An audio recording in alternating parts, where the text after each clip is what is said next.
Welcome to Voices of Esalen, the podcast where we explore the cutting-edge ideas and practices of the world's leading thinkers and doers.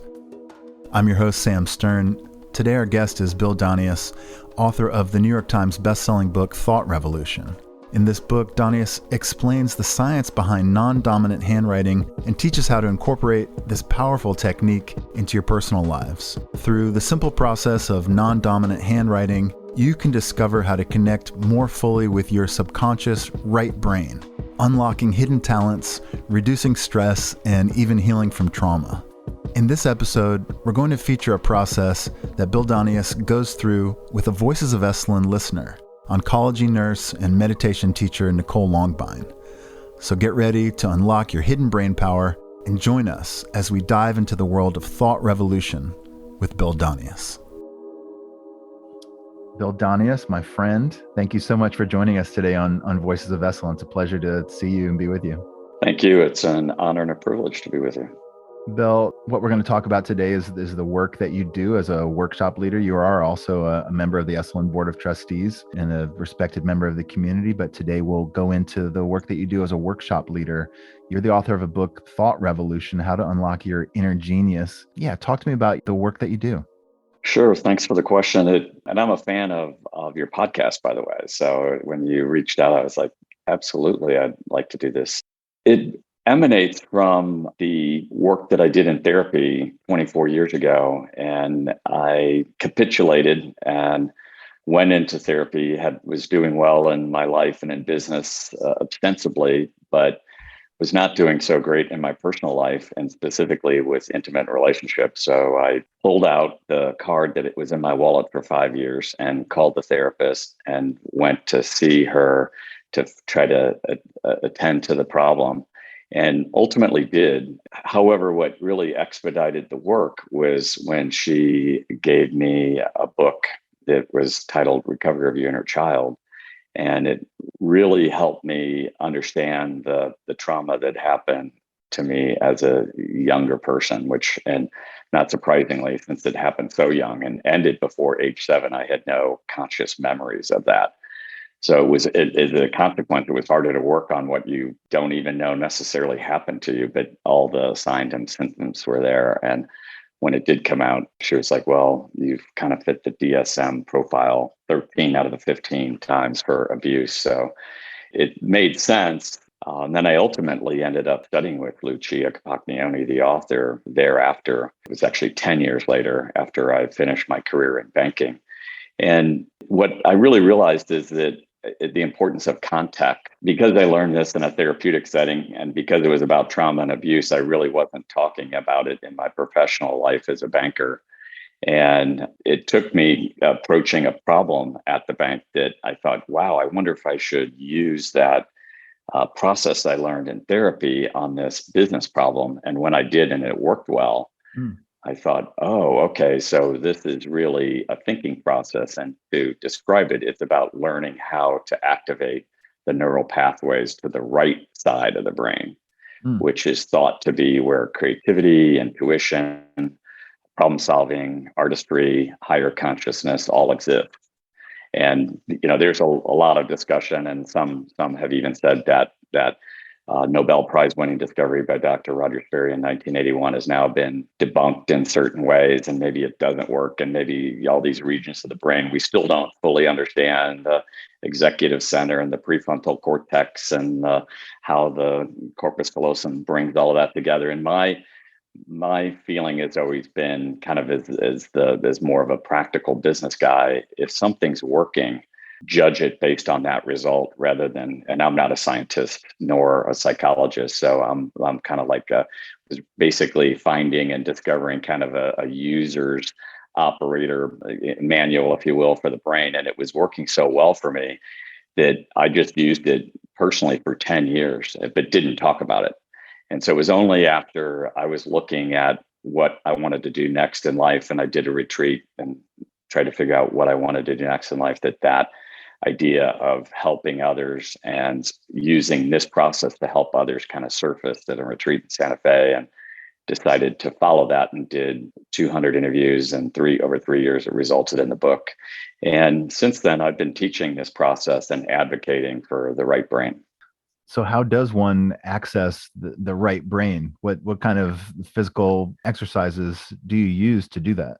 Fortunately, it's really simple and on one level and difficult on another, because it means that somebody has to be willing to let go. And it's especially hard for type A's, of which I'm one myself, is we have to be willing to let go of that process that knows the answer, is going to solve it quickly and going to jump into all of that, and be willing to allow from a different state, that state of flow, for an answer, what it feels like flowing from the right side of the brain through the neural pathways, and interestingly, through the non-dominant hand and onto the page. So it's possible for using this process for me to ask you a question. I know you've done this work with me before, and we can even do some more here if you want to on this podcast, but it's possible for me to ask you a question, you to be thoughtful about it, write down your answer, and then activate this process, presumably activate the right side of your brain, and get a completely different answer. And moreover, it's oftentimes an answer that's more descriptive and representational for how you are in life than the one you gave just a minute before, being thoughtful about it. So it's all about grasping a pen, asking yourself questions, and then using your non-dominant hand to answer the question? Yes, in a simplistic way, but you have to be willing to let go and be willing to have that spaciousness that may take 2 seconds, it may take 60 seconds for an answer to flow forth from brain to hand to page. Mm-hmm. Talk to me a little bit about what happens in your Esalen workshops. How is it structured, and what kind of material do people want to tackle? It's an entire waterfront of issues. The last one weeks ago, there were 60 people in the workshop, and so as you might imagine, from fortunately, it was fascinating because it's every walk of life, multi-ethnic, multi-gender. So people are bringing all the baggage from their lives, and it's positioned as meet your better half, learn how to activate the right side of your brain and to solve problems and work through those limiting behaviors. And that's exactly what we do. In my sort of parlance, it's for those of us that believe there is more to life than maybe the life we've been living. We know our soul's journey maybe has more involved than the trajectory we've been on, kind of trudging through the day-to-day and garden variety issues and problems, and especially those that we haven't otherwise solved. So this presents an opportunity to really tackle head-on those things, learning a new technique that's super fast and super powerful.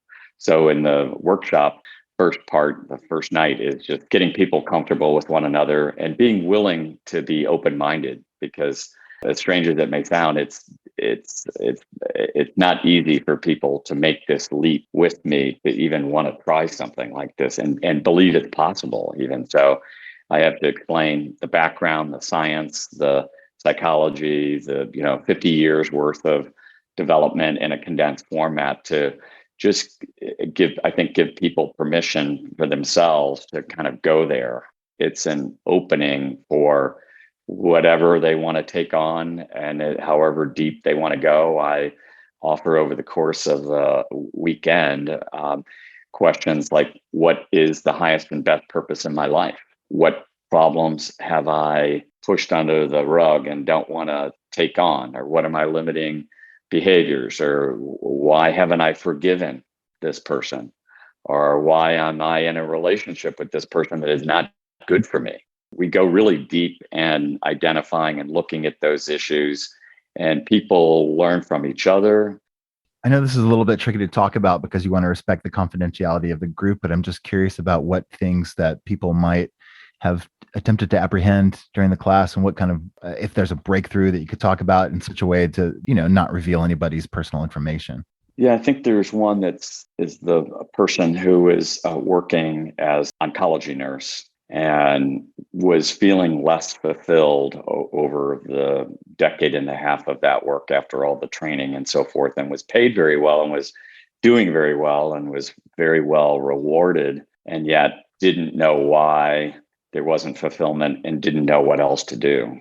And came out of the workshop with the realization, the awareness that what they wanted to do was spend 80% of their time working with the patient in a consultative way and helping them in a therapeutic way, and not 20% of their time and 80% of the time administering the drugs and the paperwork and all that other stuff. So their case, it was a opportunity to really change careers and go back to and work towards a therapy degree, to go back and pursue that. I was intrigued by the information that Bill shared here, and I wanted to gain a deeper understanding of the process that he'd been describing. So to achieve this, I suggested that Bill conduct a follow-up interview and discussion with Nicole Longbine, the oncology nurse from his workshop whom he had previously mentioned. What follows represents the collaboration between Nicole and Bill. Let's bring on our special guest. This is Nicole Longbine, a workshop participant from Esalen who met you. Nicole, welcome to the show. Hi, so happy and so excited to be here. I think it would be great if you two could talk a little bit about what the workshop was like and the work that you, Nicole, did while in Bill's workshop. Sure. Somebody actually asked me just now how I chose that workshop, and I think it was really just the universe choosing it, because my daughter and I chose it based on timing with her spring break. And I thought, okay, there's a workshop. It sounds kind of interesting. Let's just go. And if we don't like it, at least we're going to be on this beautiful property at Esalen. So that first night that we sat in the class, we both looked at each other and were like, wow, it's kind of just meant to be. Like, we had no idea that we were going to do a deep dive into searching for the answers to the deepest, most confounding questions that we have about our lives at that point. The timing could not have been more perfect. And Bill was warm and he was friendly and very accessible. And, at the end of the workshop, basically it launched me in the trajectory that I am traveling very happily in right now. Thank you for that, Nicole. Appreciate it. And I think that Nicole was like me as a seeker, searcher that many years ago, where something wasn't working quite right in life. And what was astounding, I think, to me about the process Nicole went through is that she was really understanding what the intersection of her personal life and professional life looked like, and what potentially would make her more satisfied and more happy in life and feeling more, I guess, intentional in the work she was doing. And I think she got some great answers to that. Over the course of the weekend, we take on a lot of questions. So this is a roll up your sleeves and challenge both sides of your brain in a number of ways. But I was really struck by the insight that she had. And maybe you want to speak to that, Nicole, because it certainly stayed with me and was, I think, really indicative of what's possible with the work. Yeah. So in the class, I think you mentioned, I forget, you'll have to remind me, Bill, who the quote is from, but that the left brain is considered the faithful servant, and then the right brain is the sacred gift. Yeah. And I remember I stopped you outside at one point and I was like, I don't have a problem with this. I have the right brain. That's kind of how I operate. And I feel like I've kind of crammed myself into a left brain world, because that is what is honored and that's what's sought out in our society. Someone who can think logically, somebody who can be strategic, and somebody who can do things in a linear fashion and get things done. And then I think that the right brain side of me has always been suppressed in various ways and at various points in my life, including by my own self. And so I remember thinking, like, well, what am I supposed to do? Like, if I have access to the right brain, but it's suppressed, like, what am I supposed to do with that? Let's just say in my job as an oncology nurse, there's not a whole lot of room for creativity. As a nurse, you need to faithfully and consistently apply protocol to your practice, because safety is number one for patients. And it's dangerous to be creative as a nurse. You can't just do whatever you want, whenever you want. And so I thought, like, how am I going to apply this creative side of me to a job and a career that I really, really love? And I remember when we were down in the hot tubs, Bill, you're like, start from where you are. And I'm like, what? Is it really that simple just to start from where I am?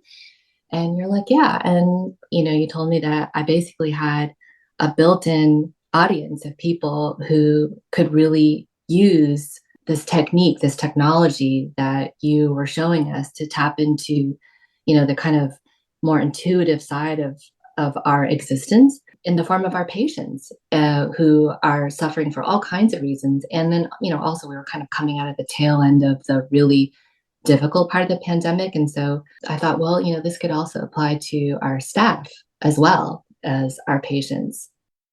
Well, I'm excited to see and witness this process that the two of you will be embarking upon. Do you feel ready to do this, Nicole? Yeah, I'm ready. I'm excited. I got my little notebook. I got my favorite pen. I'm ready. And I haven't talked to Nicole since the workshop.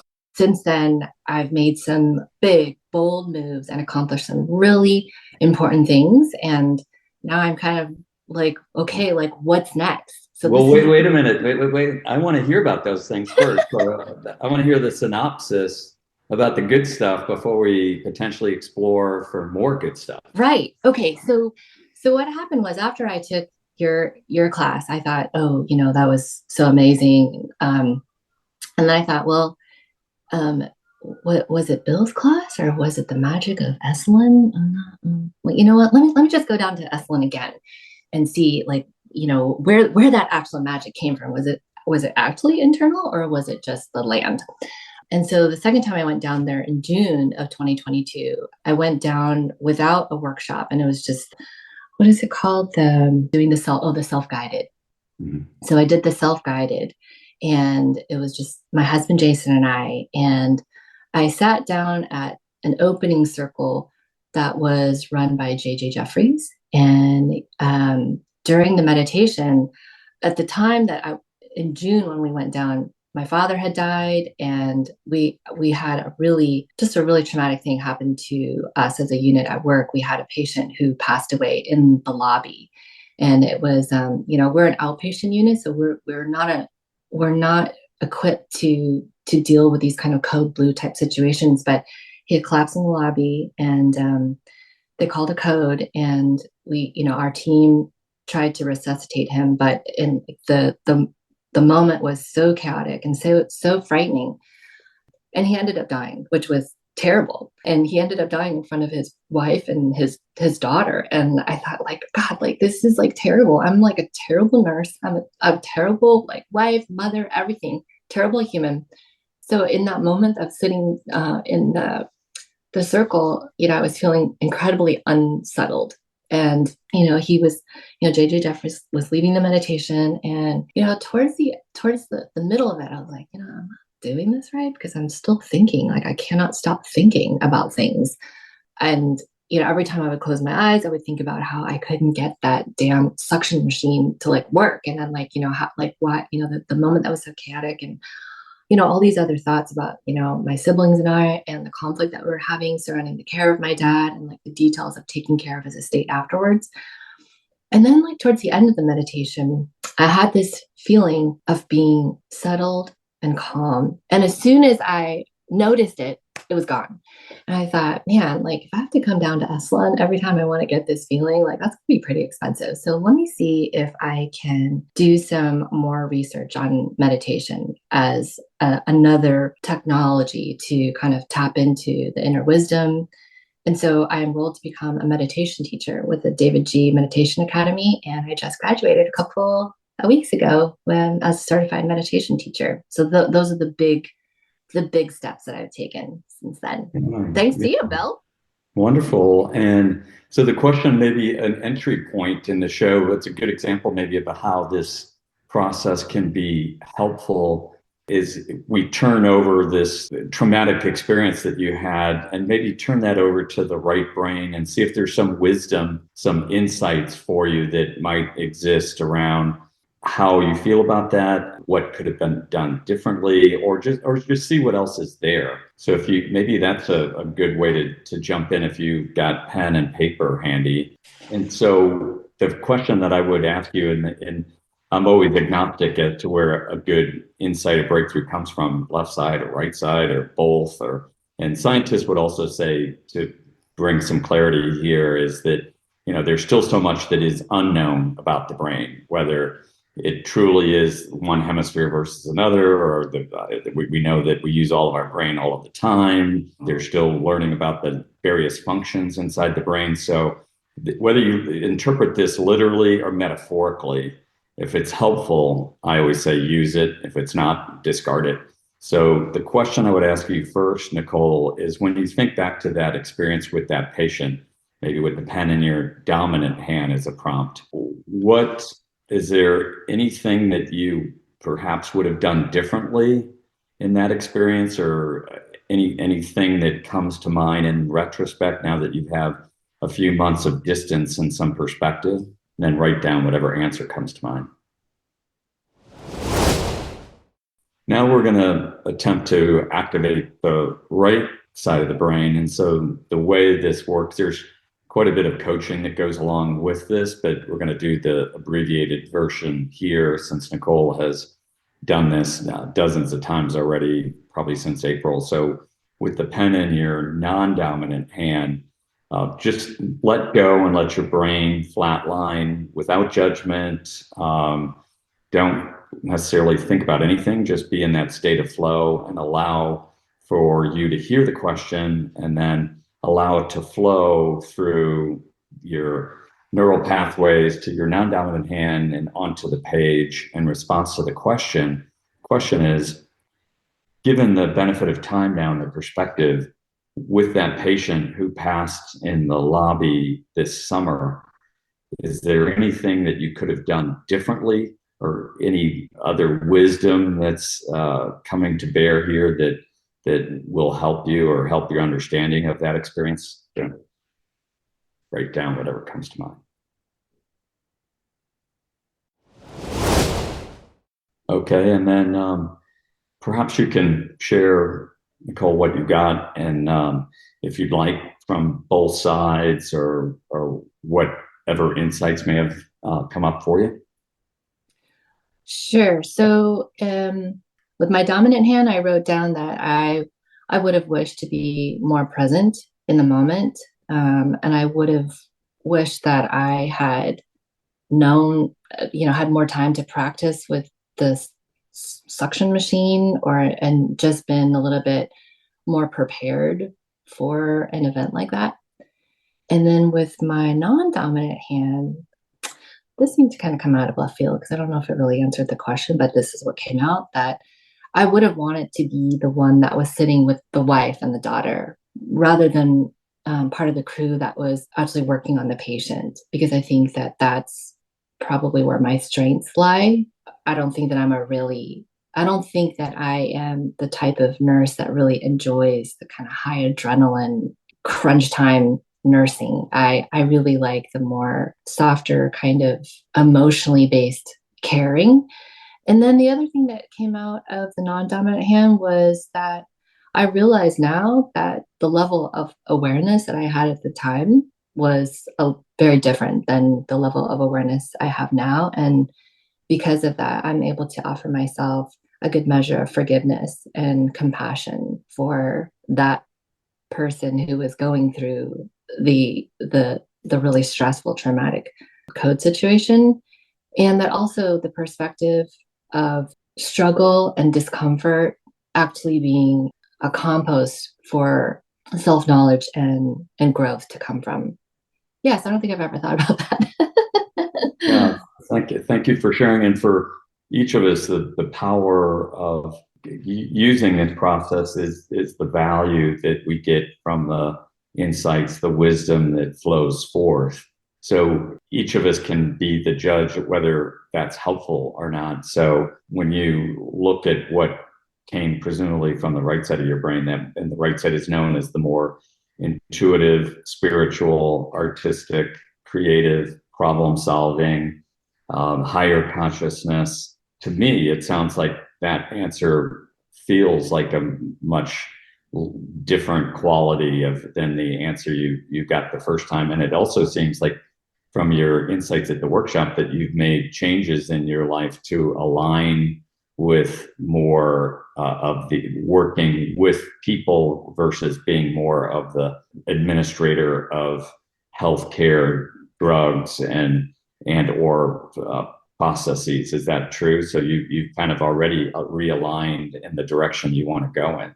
Yes. The initial workshop revealed the fact that let's just say that the initial workshop that I took from you in April of 2022, that gave me the answer of what was wrong in my life. And it was that there was a misalignment between the role that I thought I was playing at work and my desire to use what I perceive as my greatest gifts in a place that I spend the majority of my life and that I've dedicated, a lot of time and energy to. And so the next question after that was like, well, like, how am I going to do that? Like, and now I know what the goal is, right? Now I know what the answer was. Like, I know why I was like so unhappy, but then what was I actually going to do to alleviate that unhappiness? Like, how was I going to address it? And I do feel like going on to get my certification to become a meditation teacher, I do feel like now, not only do I have something that I can offer that's appropriate in the setting of healthcare so that I'm not, going rogue and doing all these treatments that are, not prescribed by a doctor, or I do feel like I have something that I can offer to my patients and to my team that is in alignment with who I feel like I am as a person.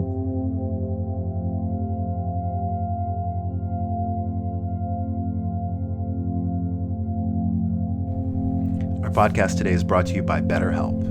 I've been doing therapy since my late 20s. And to me, therapy is everything. It really is. It's helped me get through some of the roughest times in my life and live my life more truly. BetterHelp provides online therapy directly to you at a price that's more affordable than traditional offline therapy.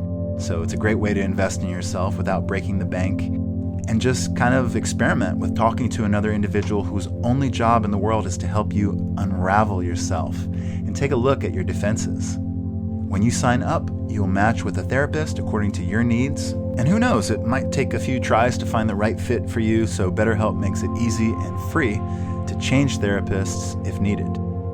They have a special offer for our listeners. Get 10% off your first month at betterhelp.com/Esalen.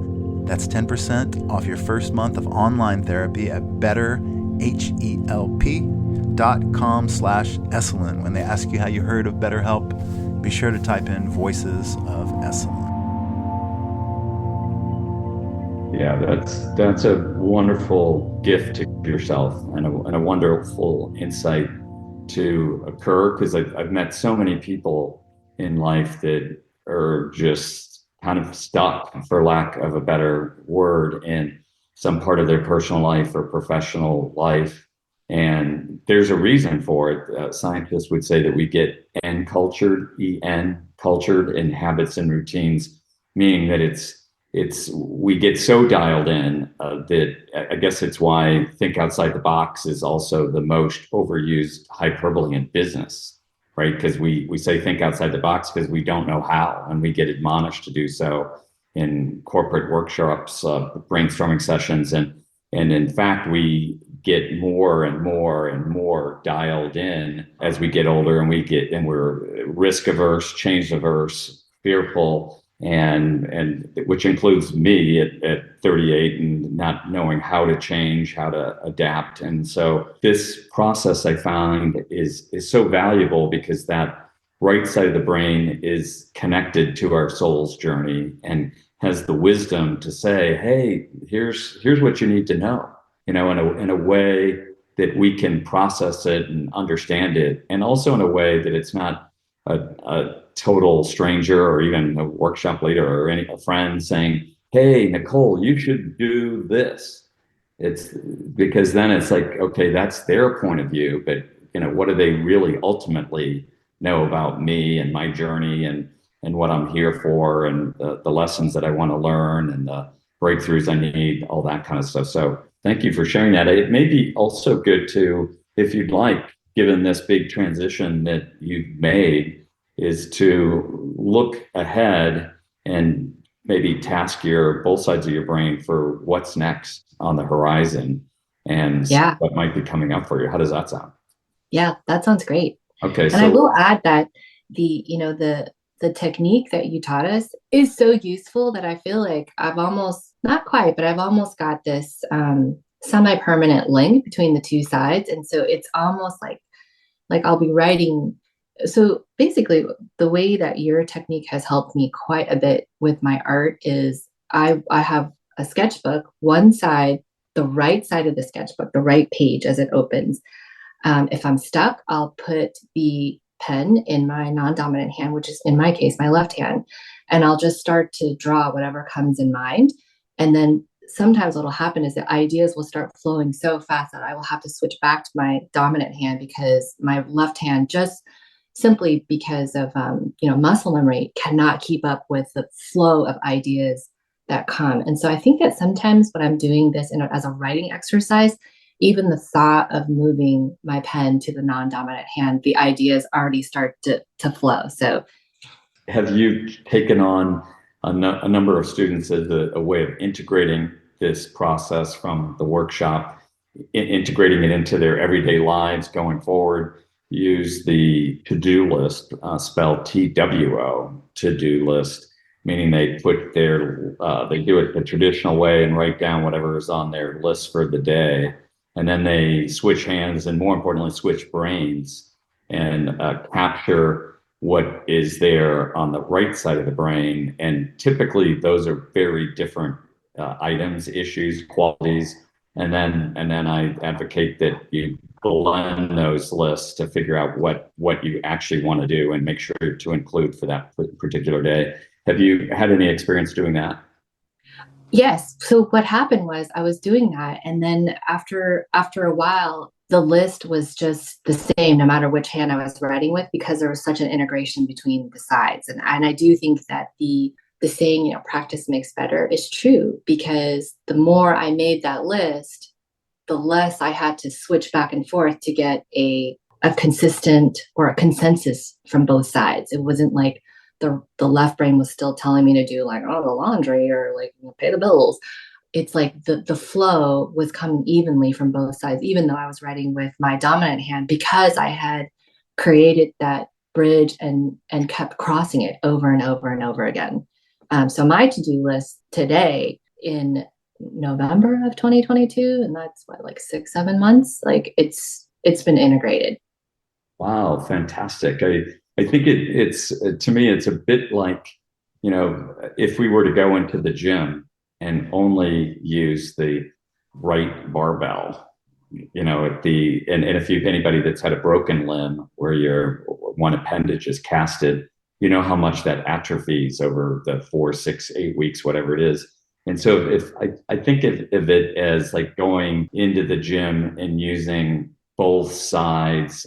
And it perhaps it's that way with the brain too, that we get so 92% of us in this country are right-handed. And I think we get so oriented to all that linear, rational, logical stuff because it, for all the obvious reasons, it keeps us going and food on the table, gas in the car, so to speak. But it's not as familiar going to the other side. So it is something that can improve with practice. And I noticed in my own life, my intuition is way stronger now, 26 years later, than it was initially. So I applaud you for doing that, because I think you'll continue to live a more intentional, authentic life, observing this practice. And the meditation is wonderful because that's only going to help you deepen your thought processes as well. Yeah. And also think that along with working out both sides of the brain, like giving the non-dom or the right brain a chance to speak and not be suppressed by, all the usual suspects, like your job and society, your family. I do think that it's a neural pathway that the more you use it, the deeper the groove becomes, and the more instinctive it is to travel that groove versus just the traditional or the old groove of just accessing the left brain, because the left brain will tell you what the practical thing is to do for the day. Well said. I think we grow up in that kind of world where that's what we know, that's what we've learned, that's what we've seen our parents do. Let's focus on that the journey forward question, and see if there is potentially a difference in the quality of answers, or maybe the insight that might be there. So as you think of your life going forward from this point, the new skill set that you've learned and are now teaching, let's just ask through the conventional thought process, maybe with the pen in your dominant hand first.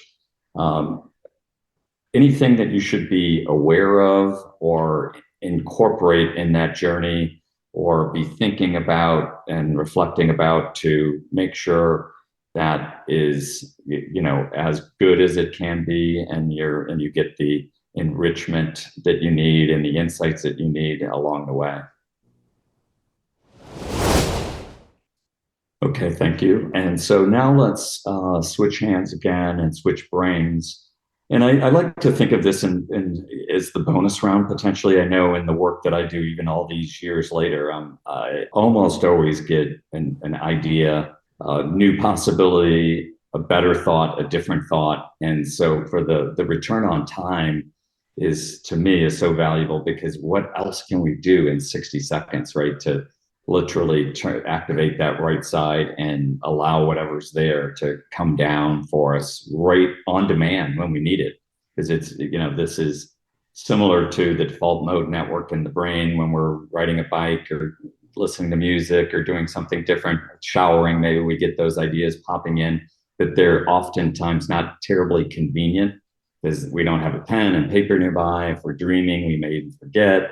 So what I've always loved about this is the on-demand nature of it, that we can make it happen on demand. So I'd like you to put the pen in your non-dominant hand, and again, flatline your brain, no judgment, just allow whatever's there to flow through from the right side of the brain through the neural pathways into that non-dominant hand and onto the page. And the question is, okay, so looking ahead in your journey in life, anything to be aware of? Are there any insights, anything that's going to help make your journey, what it can be in this lifetime, all that you want from it? Go. Oftentimes when we're writing with our non-dominant hand, the quality of the handwriting is horrible. Mine still is 26 years later, and there's a tendency that kind of a type A personality is to say, well, how valuable could these ideas be? Because look at that, the hand scratching handwriting.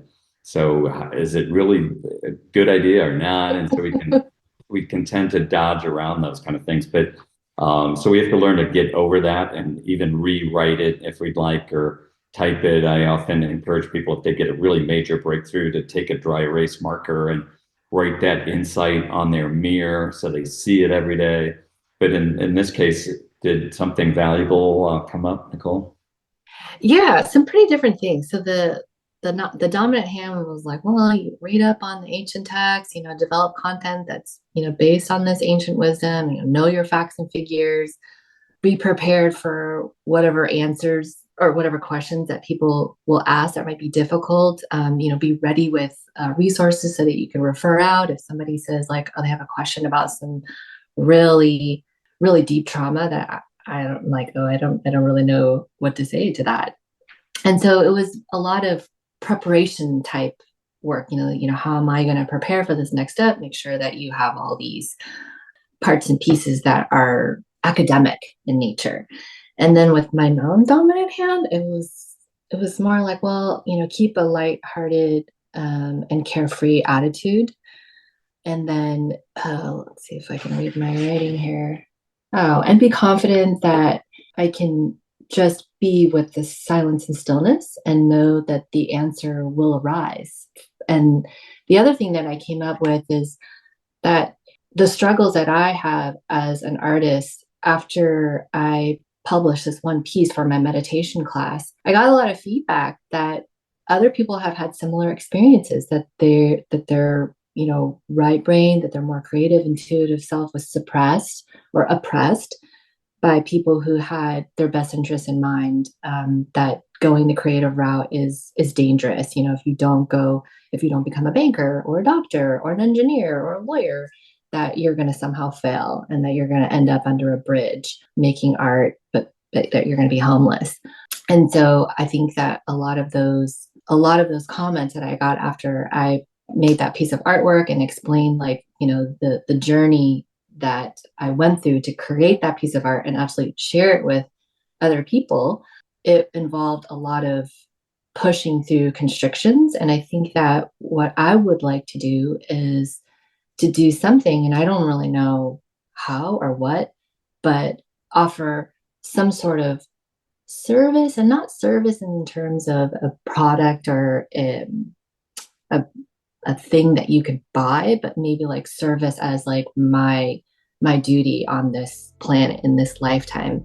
Offer something to other artists who are similarly constricted by whatever is binding them to not be able to create and not be able to be free with the way that they express themselves.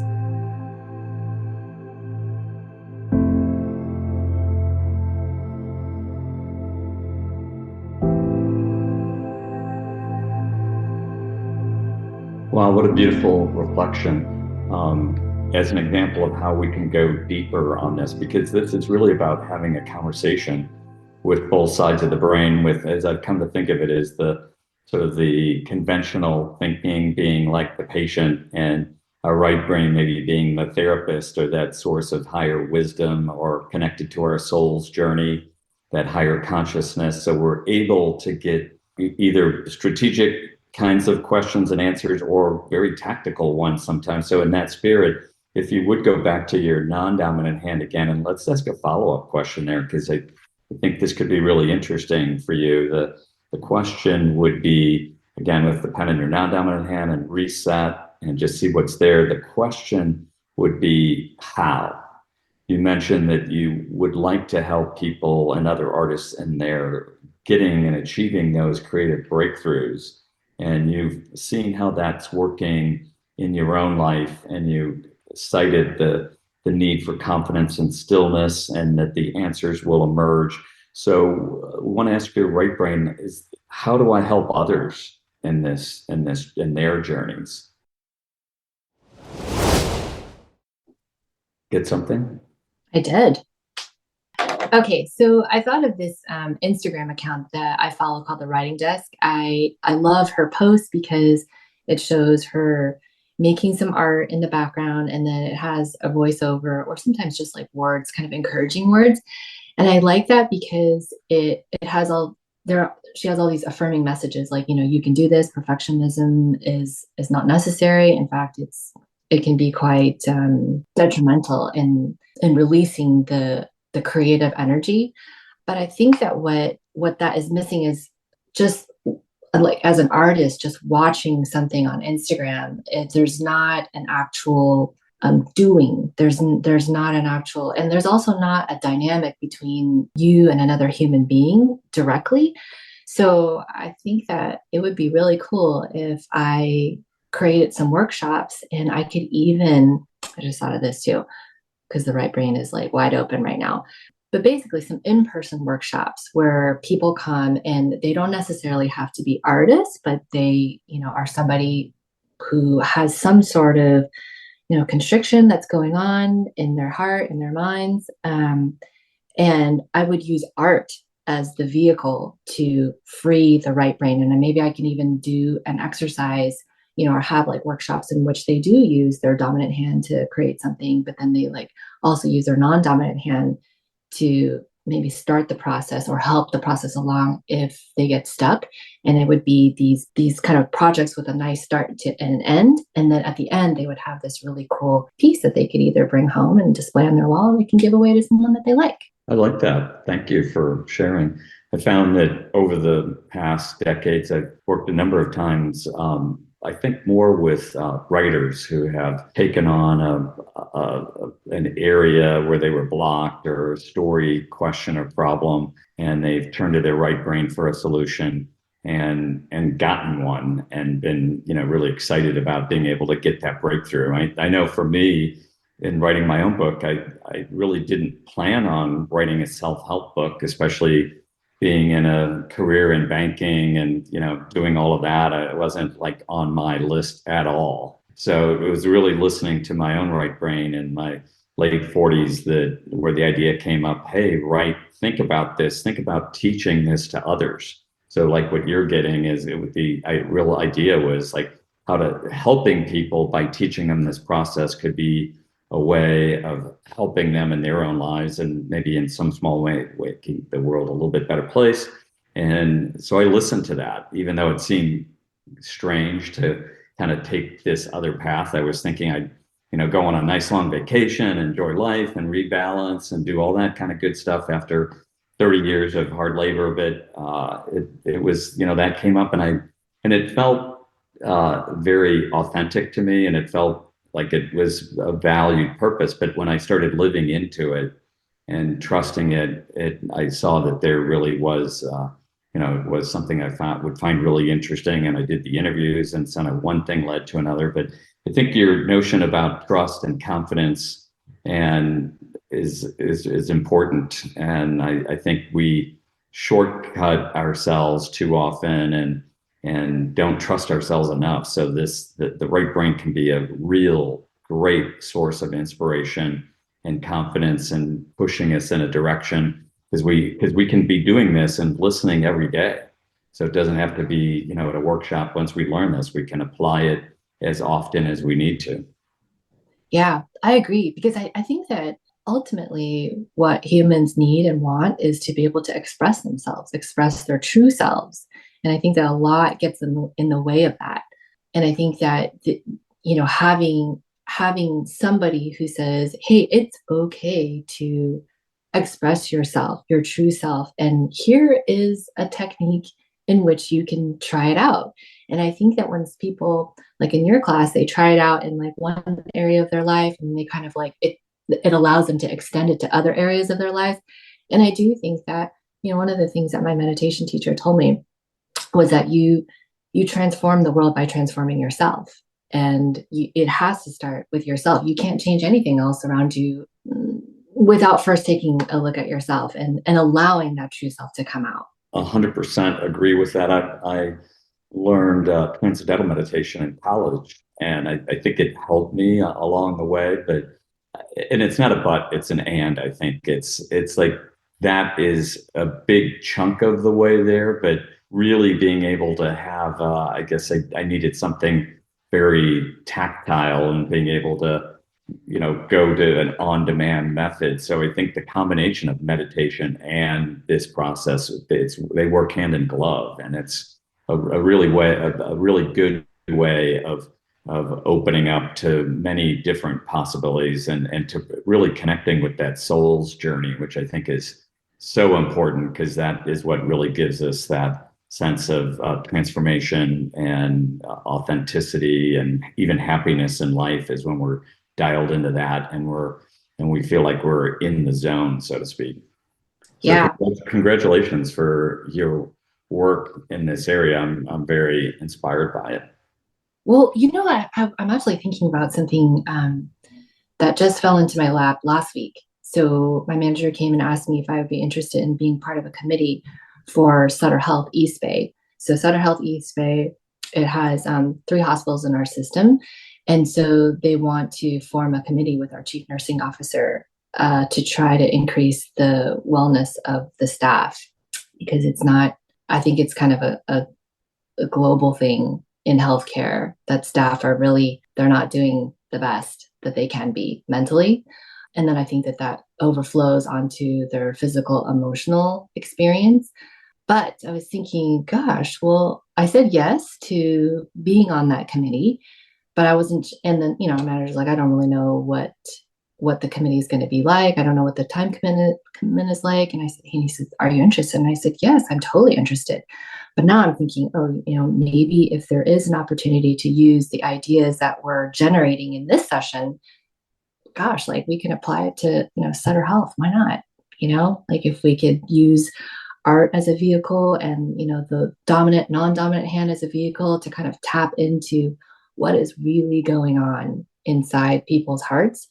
Is there a way to alleviate that suffering internally versus like, fixing this, that, or the other, like externally? Yeah, you just gave me a great idea. Thanks, Bill. Yeah, and I think a question you may consider in that journey with those folks, and clearly we as in society are so grateful for all that the medical community did in support of us globally during the pandemic. It was just unimaginable what everyone had to go through in the field to just keep themselves going, keep the planet going.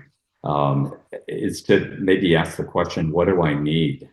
What do I need to be healthy, to re-energize myself, and just allow from that state of flow from both sides of the brain to get to because I imagine the answers would be very different from each side, and oftentimes the right brain can have some really surprisingly interesting. Sometimes it's the blinding obvious, and sometimes not. Sometimes it is something very different that we may not have thought of otherwise. So I wish you well in that.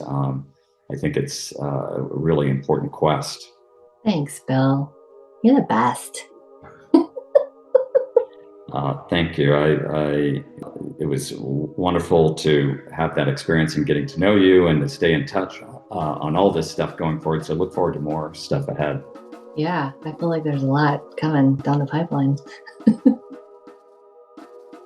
Thanks for listening to Voices of Esalen. Today's show is produced in conjunction with Shira Levine. Our theme music is by Nico Holloman. Additional music by Mochas. If you enjoyed the show, please hit that subscribe button, or even better, share it with a friend. Bill Donius will be at Esalen teaching his method May 5th to 7th, 2023, so go to esalen.org to sign up. While you're there, check out all our upcoming workshops in Big Sur. Until next time, be well.